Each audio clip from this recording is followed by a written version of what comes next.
But check it out. So going on inside of our brain at all times are all of these lights, and they're just firing, and they're seeing each other, and they're talking to one another, and they're saying, hey, this is going on, that's going on, say this, say that, this is the word, that's the word, oh, that word means this word means that, oh, you want to go here, you want to go there.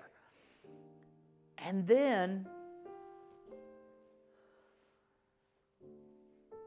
we get a disease, and it starts flickering. Instead of being those solid, wonderful lights and neurons that are firing back and forth. Now, sometimes they fire and sometimes they don't. Sometimes they're on and sometimes they're off.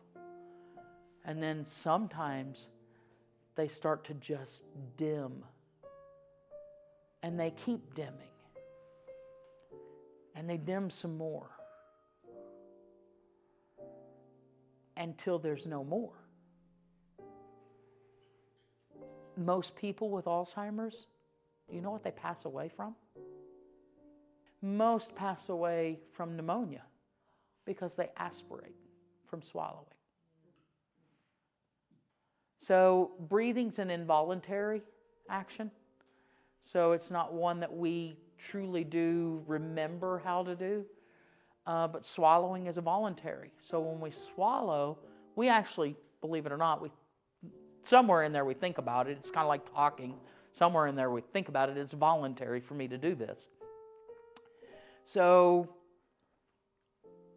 when you swallow at the same time as you're taking a breath, we know not to do that. Believe it or not, it's a conscious thought somehow in there. And so you aspirate, you get something down in your lungs, then you get a pneumonia. So then it keeps dimming until the power grid goes out. If the power grid goes out, as we saw with the soup today, things don't work. And when things stop working, when the power grid for the human body stops working, the human body stops working. And it takes a long time sometimes. But that's Ethel.